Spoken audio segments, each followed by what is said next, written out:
A one TV news ವೀಕ್ಷಕರಿಗೆ ಸ್ವಾಗತ. Kanakapura ಬಂಡೆಗೆ ಒಲಿದ CM ಗದ್ದುಗೆ, ಚಿಂತಾಮಣಿಯಲ್ಲಿ ಕಹಳೆ ಊದಿದ ಒಕ್ಕಲಿಗ ಸಮಾಜ. ಡಿಕೆ ಶಿವಕುಮಾರ್ಗೆ ಸಿಎಂ ಪಟ್ಟ, ಚಿಂತಾಮಣಿಯಲ್ಲಿ ಬೃಹತ್ ರ್ಯಾಲಿ ನಡೆಸಿ ಹರ್ಷ ವ್ಯಕ್ತಪಡಿಸಿದ ಮುಖಂಡರು. ಕರ್ನಾಟಕ ರಾಜ್ಯದ ನೂತನ ಮುಖ್ಯಮಂತ್ರಿಯಾಗಿ ಕೆಪಿಸಿಸಿ ಅಧ್ಯಕ್ಷ ಡಿಕೆ ಶಿವಕುಮಾರ್ ಅವರು ಪ್ರಮಾಣ ವಚನ ಸ್ವೀಕರಿಸಿದ ಐತಿಹಾಸಿಕ ಕ್ಷಣವನ್ನು ರಾಜ್ಯಾದ್ಯಂತ ಅತ್ಯಂತ ಸಡಗರ ಸಂಭ್ರಮದಿಂದ ಆಚರಿಸಲಾಗುತ್ತಿದೆ.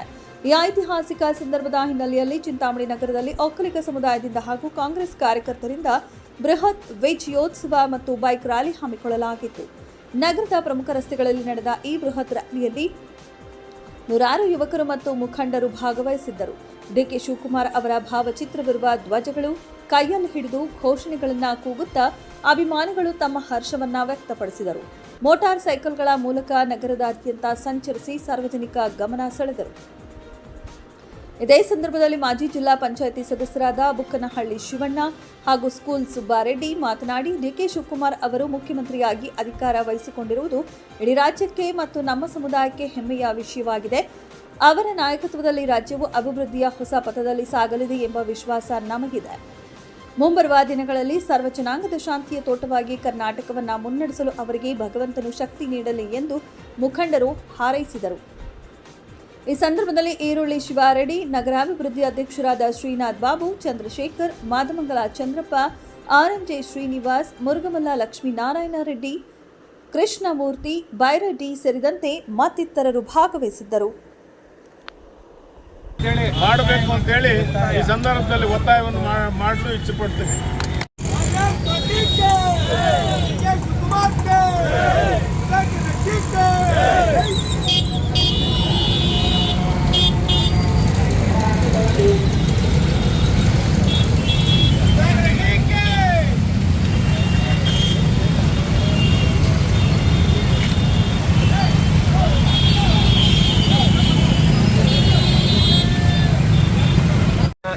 ಸತತ ಅವರು 2 ವರ್ಷ ರಾಜ್ಯವನ್ನು ಪ್ರವಾಸ ಮಾಡಿ ನಮ್ಮ ಸರ್ಕಾರವನ್ನು ತರಬೇಕು, ಕಾಂಗ್ರೆಸ್ ಪಕ್ಷವನ್ನು ಅಧಿಕಾರಕ್ಕೆ ತರಬೇಕು, ಒಳ್ಳೆಯ ಆಡಳಿತ ಕೊಡಬೇಕು, ಸರ್ವರಿಗೂ ಸಮಪಾಲು ಅನ್ನೋ ಒಂದು ದಾರಿಯಲ್ಲಿ ಪಕ್ಷವನ್ನು ಮುನ್ನಡೆಸಿ 135 ಸ್ಥಾನಗಳನ್ನು 2023ರಲ್ಲಿ ಗೆಲ್ಲಿಸುವ ಮುಖಾಂತರ ನಮ್ಮ ರಾಜ್ಯಕ್ಕೆ ಕಾಂಗ್ರೆಸ್ ಪಕ್ಷವನ್ನು ಅಧಿಕಾರಕ್ಕೆ ತಂದಿದ್ದರು.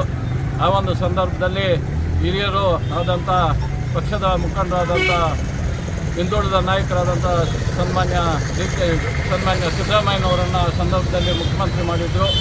ಹೈಕಮಾಂಡ್ ಲೆವೆಲಲ್ಲಿ ಆ ಒಂದು ಸಂದರ್ಭದಲ್ಲಿ 50-50 ಸ್ಥಾನವನ್ನು ಕೊಟ್ಟು ಅವನ್ನು ಮುಂದುವರಿಸಿ ಈ ರಾಜ್ಯದ ಮತ್ತು ದೇಶದ ಸರ್ವತೋಮುಖ ಅಭಿವೃದ್ಧಿಗಾಗಿ ಎಲ್ಲ ಬಡವರ ಪರವಾಗಿ ಕೆಲಸ ಮಾಡಲು ಈ ತಾಲೂಕನ್ನು ಒಳ್ಳೆಯ ಅಭಿವೃದ್ಧಿ ಮಾಡಲಿಕ್ಕೆ ಒಂದು ದಿಕ್ಕಿನಲ್ಲಿ ಹೋಗ್ತಾ ಇದ್ದಾರೆ. ಅವರು ಮುಂದಿನ 25 ವರ್ಷಗಳು 30 ವರ್ಷಗಳಿಗೆ ಏನೆಲ್ಲ ಬೇಕೋ ಅದನ್ನೆಲ್ಲ ಪ್ಲ್ಯಾನ್ ಮಾಡ್ಕೊಂಡು ಮಾಡ್ತಾ ಇದ್ದಾರೆ. ಅವ್ರಿಗೆ ಈ ಸಚಿವ ಸಂಪುಟದಲ್ಲಿ ಅವಕಾಶ ಮಾಡಿಕೊಡ್ಬೇಕು ಅಂತೇಳಿ ಈ ಮೂಲಕ ಸಮಸ್ತ ಕಾಂಗ್ರೆಸ್ ಪಕ್ಷದ ಮತ್ತು ಚಿಂತಾಮಣಿ ತಾಲೂಕಿನ ಸಮಸ್ತ ಜನತೆ ಪರವಾಗಿ ನಾನು ಮುಖ್ಯಮಂತ್ರಿಗಳನ್ನು ಮತ್ತು ಕಾಂಗ್ರೆಸ್ ಪಕ್ಷದ ಎಲ್ಲ ಹಿರಿಯರನ್ನು ಮತ್ತು ಹೈಕಮಾಂಡನ್ನು ಈ ಮೂಲಕ ಒತ್ತಾಯಿಸ್ತಾ ಇದ್ದೀನಿ. ದಿನಾಂಕ 3/6/2026ರಂದು ನಮ್ಮ ಕರ್ನಾಟಕ ರಾಜ್ಯದ ನೂತನ ಮುಖ್ಯಮಂತ್ರಿಗಳಾಗಿ ಸನ್ಮಾನ್ಯ ಡಿಕೆ ಶಿವಕುಮಾರ್ ಅವರು ಇವತ್ತು ಪದಗ್ರಹಣವನ್ನು ಮಾಡಿದ್ದಾರೆ. ಆ ಒಂದು ಸಂಭ್ರಮಾಚರಣೆಯ ಒಂದು ಸಂದರ್ಭದಲ್ಲಿ ನಮ್ಮೆಲ್ಲ ಕಾಂಗ್ರೆಸ್ ತಾಲೂಕಿನ ಎಲ್ಲ ಕಾಂಗ್ರೆಸ್ ಕಾರ್ಯಕರ್ತರು, ಒಕ್ಕಲಿಗ ಕುಲಬಾಂಧವರು, ಎಲ್ಲ ಪತ್ರಿಕಾ ಮಾಧ್ಯಮದವರು ಇವತ್ತು ಒಂದು ದಿನ ಚಿಂತಾಮಣಿ ನಗರದ ಪ್ರಮುಖ ಸರ್ಕಲ್ಗಳಲ್ಲಿ ಪಟಾಕಿ ಹಂಚಿ ಸಿಹಿಯನ್ನು ಹಂಚಿ ಸಂಭ್ರಮಾಚರಣೆಯನ್ನು ಬಹಳ ವಿಜೃಂಭಣೆಯನ್ನಾಗಿ ಮಾಡಿರ್ತೀವಿ. ಈ ಒಂದು ವಿಜೃಂಭಣೆಗೆ ಮುಖ್ಯ ಕಾರಣ 2019ರಲ್ಲಿ ಡಿಕೆ ಶಿವಕುಮಾರ್ ಅವರು ಜೈಲಿಗೆ ಹೋಗಿ ಬಂದ ನಂತರ ಶ್ರೀಮತಿ ಸೋನಿಯಾ ಗಾಂಧಿ ಮತ್ತು ರಾಹುಲ್ ಗಾಂಧಿ ಅವರು ನಮ್ಮ ರಾಜ್ಯದ ಮುಖ್ಯಮಂತ್ರಿಗಳಾಗಿ ಈ ಒಂದು ರಾಜ್ಯವನ್ನು ಮುನ್ನಡೆಸಬೇಕು ಅಂತ ಮಾತುಕತೆ ಆಗಿದೆ ಅಂತ ಹಲವಾರು ಸಂದರ್ಭಗಳಲ್ಲಿ ಹೇಳ್ಕೊಂಡು ಬಂದಿದ್ದರು. ಆ ಸಂದರ್ಭ ಒದಗಿ ಬಂದು 3 ವರ್ಷಗಳ ನಂತರ ಸನ್ಮಾನ್ಯ ಡಿಕೆ ಶಿವಕುಮಾರ್ ಅವರಿಗೆ ಪಕ್ಷದ ವರಿಷ್ಠರು ಸೋನಿಯಾ ಗಾಂಧಿ ಅವರು, ರಾಹುಲ್ ಗಾಂಧಿ ಅವರು, ಮಲ್ಲಿಕಾರ್ಜುನ್ ಖರ್ಗೆ ಅವರು, ಇತರ ಮುಖಂಡರೆಲ್ಲರೂ ಸೇರಿ ಸಿದ್ದರಾಮಯ್ಯರ ಯಾದಿಯಾಗಿ ಇವತ್ತು ಒಂದು ದಿನ ಒಳ್ಳೆಯ ಶುಭ ದಿನ ನೋಡಿ ಅವರು ಪಟ್ಟಾಭಿಷೇಕವನ್ನು ಮಾಡಿರ್ತಾರೆ. ಅವರ ಸೇವೆ ಈ ರಾಜ್ಯದ ಮತ್ತು ಈ ದೇಶದ ಜನತೆಗೆ ತುಂಬ ಅನುಕೂಲಕರವಾಗಿ ಒಳ್ಳೆಯ ಆಡಳಿತ ನಡೆಸಲಿ ಅಂತೇಳಿ ಈ ಸಂದರ್ಭದಲ್ಲಿ ನಾವೆಲ್ಲರೂ ಅವರಿಗೆ ಶುಭವನ್ನು ಕೊಡ್ತಾ ಇದ್ದೀವಿ. ಅದೇ ರೀತಿ ಹಿಂದೆ 3 ವರ್ಷದಿಂದ ನಮ್ಮ ತಾಲೂಕಿನ ಘನವೆತ್ತ ಉನ್ನತ ಶಿಕ್ಷಣ ಸಚಿವರಾಗಿ ಕೆಲಸ ಮಾಡಿದಂಥವರು ಭಾಳ ರಾಜ್ಯದಲ್ಲೇ ಒಳ್ಳೆಯ ಮಾದರಿಯಲ್ಲಿ ಒಂದು ಶಿಕ್ಷಣ ಕ್ಷೇತ್ರಕ್ಕೆ ಒಳ್ಳೆಯ ಕೊಡುಗೆಯನ್ನು ಕೊಟ್ಟಿರ್ತಾರೆ.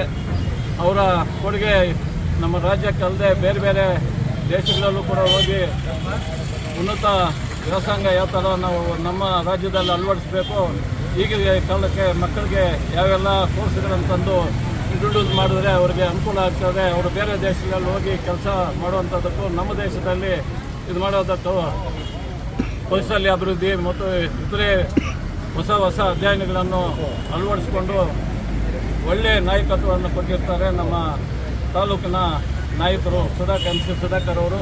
ಅವರಿಗೆ ಈ ಮಂತ್ರಿಮಂಡಲದಲ್ಲಿ ಪಕ್ಷದ ಎಲ್ಲ ಮುಖಂಡರೇ ಹಾಗೂ ನಮ್ಮ ಒಕ್ಕಲಿಗರ ಸಮುದಾಯದ ಎಲ್ಲ ಮುಖಂಡರೇ, ಇವತ್ತು ನಾವು ನಮ್ಮ ಧೀಮಂತ ನಾಯಕ ಕಾಂಗ್ರೆಸ್ ಪಕ್ಷದ ಸರ್ವೋಚ್ಚ ನಾಯಕರಾದಂಥ ಕಾಂಗ್ರೆಸ್ ಪಕ್ಷದ ಮಾಜಿ ಅಧ್ಯಕ್ಷರು, ಈಗ ಹಾಲಿ ಮುಖ್ಯಮಂತ್ರಿಗಳಾಗಿರ್ತಕ್ಕಂಥ ಡಿ ಕೆ ಶಿವಕುಮಾರ್ ಅವರಿಗೆ ಇವತ್ತು ನಾವು ಒಕ್ಕಲಿಗರ ಸಂಘದ ಪರವಾಗಿ ಕಾಂಗ್ರೆಸ್ ಪಕ್ಷದ ಪರವಾಗಿ ನಾವು ಎಲ್ಲ ನಮ್ಮ ಚಿಂತಾಮಣಿ ಎಲ್ಲರೂ ಸೇರಿ ಕಾಂಗ್ರೆಸ್ ಪಕ್ಷದ ಎಲ್ಲ ಮುಖಂಡರು, ಒಕ್ಕಲಿಗರ ಸಂಘದ ಎಲ್ಲ ಮುಖಂಡರು ಸೇರಿ ಪ್ರತಿಯೊಂದು ಸರ್ಕಲ್ಲಲ್ಲೂ ಪಟಾಕಿ ಸಿಡಿಸಿ ಸಿಹಿ ಹಂಚಿ ಸಂಭ್ರಮವನ್ನು ನಮ್ಮ ಡಿ ಕೆ ಶಿವಕುಮಾರ್ ಮುಖ್ಯಮಂತ್ರಿ ಆಗಿದ್ದಕ್ಕೆ ನಾವು ಸಂಭ್ರಮವನ್ನು ಆಚರಿಸ್ತಾ ಇದ್ದೇವೆ. ಇದರ ಬಗ್ಗೆ ಬಹಳ ಹಿಂದಿನ ನಮ್ಮ ಡಿ ಕೆ ಶಿವಕುಮಾರ್ ಅವರು ಯಾವ ಥರ ಬೆಳೆದು ಬಂದರು, ಯಾವ ಥರ ಉಪಮುಖ್ಯಮಂತ್ರಿಗಳಾದರು, ಎಲ್ಲ ಯಾವ ಥರ ಎಷ್ಟು ವರ್ಷದಿಂದ ಮಂತ್ರಿಗಳಾಗಿದ್ದಾರೆ, ನಮ್ಮ ಪಕ್ಷವನ್ನು ಹೆಂಗೆ ಸಂಘಟನೆ ಮಾಡಿ ಪಕ್ಷವನ್ನು ಮುಂದಕ್ಕೆ ತಂದಿದ್ದಾರೆ, ಇವೆಲ್ಲ ಜನರಿಗೆಲ್ಲ ಪ್ರತಿಯೊಂದು ಪೇಪರ್ಗಳಲ್ಲೂ ನ್ಯೂಸ್ಗಳಲ್ಲೂ ಬಂದು ಎಲ್ಲ ಕೇಳಿರ್ತಕ್ಕಂಥ ವಿಷಯಗಳೇ. ಡಿ ಕೆ ಶಿವಕುಮಾರ್ ಅವರ ಇವತ್ತು ಮುಖ್ಯಮಂತ್ರಿಗಳಾಗಿರ್ತಕ್ಕಂಥ ಇವತ್ತು ದಿನ ನಾವು ಎಲ್ಲರೂ ಸೇರಿ ಕಾಂಗ್ರೆಸ್ ಪಕ್ಷದ ಮತ್ತು ಒಕ್ಕಲಿಗರ ಸಮುದಾಯದ, ಮುಖ್ಯವಾಗಿ ಒಕ್ಕಲಿಗರ ಸಮುದಾಯದ ಎಲ್ಲ ಒಕ್ಕಲಿಗರು ನಾವು ಸಂತೋಷದಿಂದ ಪ್ರತಿಯೊಂದು ಸರ್ಕಲಲ್ಲೂ ಪಟಾಕಿ ಸಿಡಿಸಿ ಸಿಹಿಯನ್ನು ಹಂಚುವುದರ ಮೂಲಕ ನಾವು ಅವರ ಮುಖ್ಯಮಂತ್ರಿ ಆಗಿರೋದನ್ನು ಸಂತೋಷದಿಂದ ನಾವು ಆಚರಣೆ ಮಾಡ್ತಾ ಇದ್ದೀವಿ.